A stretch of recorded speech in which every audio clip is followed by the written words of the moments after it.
Today we're discussing the halachas of Moira. Okay. Yesterday we said there are two separate mitzvahs of Kibbud Av V'em. There's to be mechabed your parents, that's to honor them. Kabed es avicha v'simecha, that's simple. And there's also the Moira, right, which we said ish imoy v'aviv tirohu. We explained yesterday that Moira doesn't mean fear as in you're scared of your parents, because that would be a bad relationship if you are scared of them. There's a certain awe that you have to have them in your mind, and that's what it is. We also explained so beautifully, I think Nochi said this, that the nafkamina between kibbud and moira is kibbud is what you do, right? You positively do something to machabed them, and moira is what you don't do. So we're going to start for some reason with that, and let's just talk about a couple of things that are negeya. The inyan of moira is like this. Okay, number one, not to sit in their place.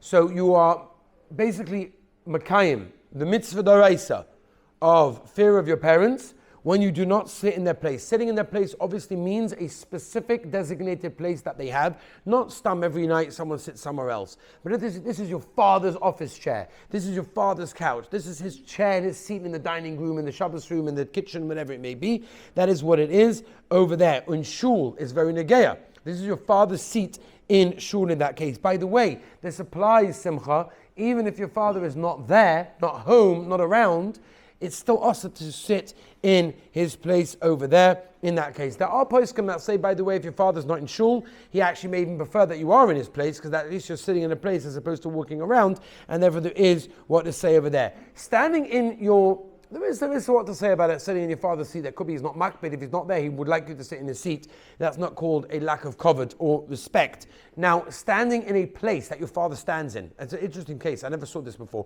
But let's say you have a situation where your father always stands somewhere. This is his standing place. And he always stands there. So that would be not a problem in that case over there. With the exception, if your father stands in a place, let's say in shul, to say drushes, then to stand in that place, that could be problematic. Okay? Now, let's move on, Rabbi Sai. I can't think of a place for my father. Right, okay, so then it's not negaya. But if in a place in shul where he stands and gives droshes, that would be his place to stand in. Even though if he's not sitting, you'd not be able to stand there. That would be what it would be called. That would be called. That would be a place of standing. Now, contradicting your parent, also something. People often do this. By the way, when kids do this, they don't even do it. I don't think they do it out of a disrespect, out of a lack of respect. One second. They do it because the parent says something that the child knows otherwise the details. For example, let's take a simple case.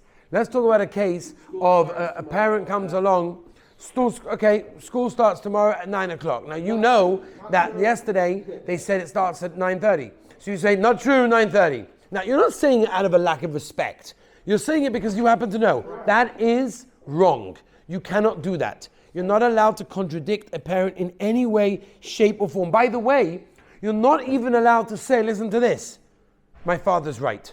In other words, let's say there's an argument going on around the table, and your father says something, and you say, no, my father's right. Who are you to equal yourself to your father and say that he's right? Absolutely not. It almost looks like you're on the same level as him. However, if you have a proof to your father, if you have a proof to what your father's saying, then that you could say no. So what could you say? You say to your parent, Tati, Abba, father, dad, whatever you refer to him as, you say, by the way, yesterday the teacher, the manal, the head teacher, whatever it said, and it actually starts at 9:30, or something similar to that, right? And those you have to know to say, like, let's say your mother comes home and says a story of some news thing that just happened, and you're like, by the way, I think I heard it differently slightly. Like, you have to know how to talk. It's a very sensitive, almost a gray area, right? But you have to know any form of contradiction is basically that, okay? Even if your parent accuses you of doing something like, no, it's not true, I didn't do that, that's contradiction then. You cannot do that. That you're over on Moira in that case. By the way, even in Torah, Shlomi, if your father says to you something in Torah about a certain halacha that you know otherwise is not true, you can't say to him, that's not true, you're wrong. Chas v'shalom.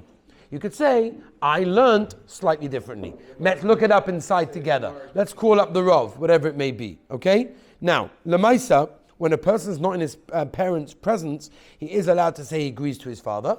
let's say, for example, the father went away and there's a discussion with the siblings, then you could say, I think our father's right, by the way. He's not there. That would be okay in that case. Well? Do you see the opposite when he's not there? No.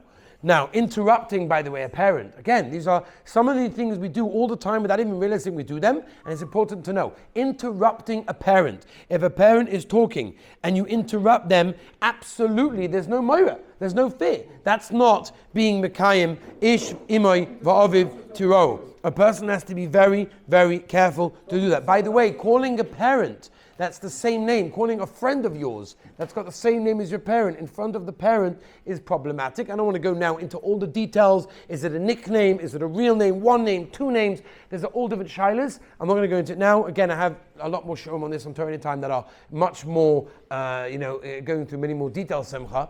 But ultimately, you have to realize that anything that you do, for example, embarrassing a parent, right? To say something's embarrassment, something similar to that. Embarrassing a parent is a terrible thing, to hurt a parent in that. In fact, the Gemara tells us a case like this. The Gemara says in Kedushin Lamed Aleph, the Gemara says that even in an extreme situation, if a son is sitting in front of all his Talmidim and he's wearing the nicest clothing and the parent embarrasses him in front of all his Talmidim, and his parent comes over and embarrasses him in front of his Talmidim, and he's wearing nice clothing and his parent messes it up, whatever, the Gemara, you have to respect and not say anything. Don't say anything. Right? Even if the parent smacks you, spits in your face, rips your shirt, the Gemara says, remain silent. Okay, Rabbi Say? Right, that's what we're talking about. That's Moira. Tomorrow, Mitzvah Shem will do the sugya of Kibbud.